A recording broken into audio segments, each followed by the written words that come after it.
And it gives you a really good indication of what you actually have to spend, right? Like if you pay attention to that, then you're not going to end up with that horrible heart attack in January when the bill comes in, right? Absolutely. And as well, what you also don't want to do, what you also don't want to do is take your children shopping with you.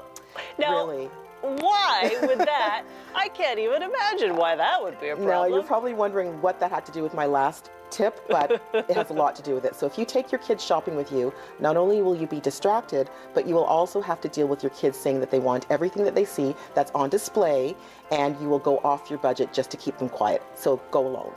It's true. Yes. Yeah. And I made the mistake of taking my daughter shopping for another kid. Yes. Saying, let's pick out something for Sydney. And she had a really hard time doing it. So it's too much for them to ask, It's right? too much, and they don't understand the fact that you actually have a plan in mind. So just keep them at home. Think outside the box. What does that mean? Well, think outside the big box stores. So what that means is, yes, big box stores are great, but it's also great to shop locally, to shop at some smaller stores, some smaller boutiques, because A, they will have more unique items that you'll be able to buy for gifts, and B, they will likely not be as crazy as the big malls are in the Christmas season. In terms of crowds. Crowds and noise and just total distraction. And there you are in your winter coat with your heavy purchases, and if you're like me, you don't have the shopping cart. You've decided you're going to carry them all in your arms. Right. So you're standing there for sometimes 20 minutes, half an hour, right? And you're dying. You're dying. You're having So- hot flashes in your down coat if you live in Canada like we do. So if you go to a smaller, more local store, you don't have to. You don't have to do that. And as well, on the same note, Val, make sure that you dress for shopping. So make sure you're wearing running shoes or comfortable shoes, because you might be walking around more than you plan to. Make sure that you're layered. So if you are wearing a down coat, wear a t-shirt underneath so that if you are dying of heat, you can take your coat off and you'll be okay. Yes. Don't wear lots of sweaters underneath. Good point.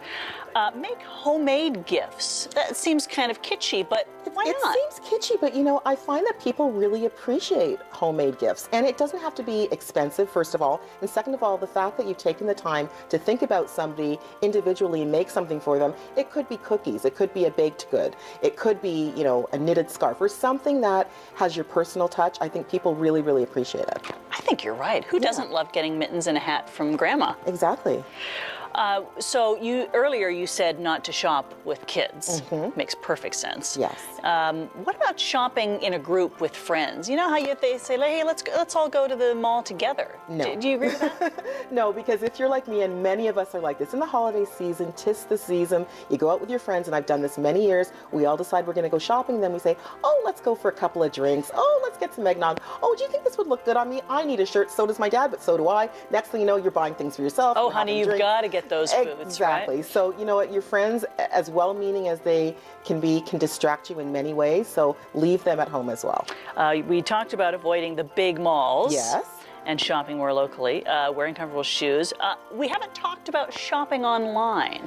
Now, shopping online, it's great, but you have to make sure that you are aware of the shipping dates. So we're down to the crunch now. We're a couple of weeks out from Christmas. So if you can get overnight delivery or delivery within the next couple of days, that's great. Be prepared, though, to pay a premium, especially at this time of the year.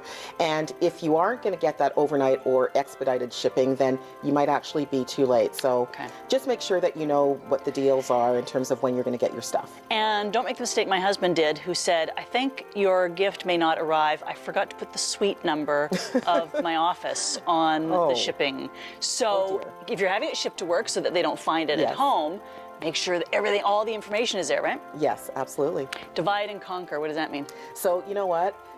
Get the support of family and friends. Don't take it all on yourself. So you don't have to do everything. Most of us have some support around, whether it's a spouse, a friend, a relative.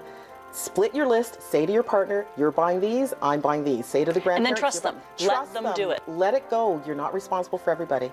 Good tips. We can get those on your blog, multiplemayhemmamma.com.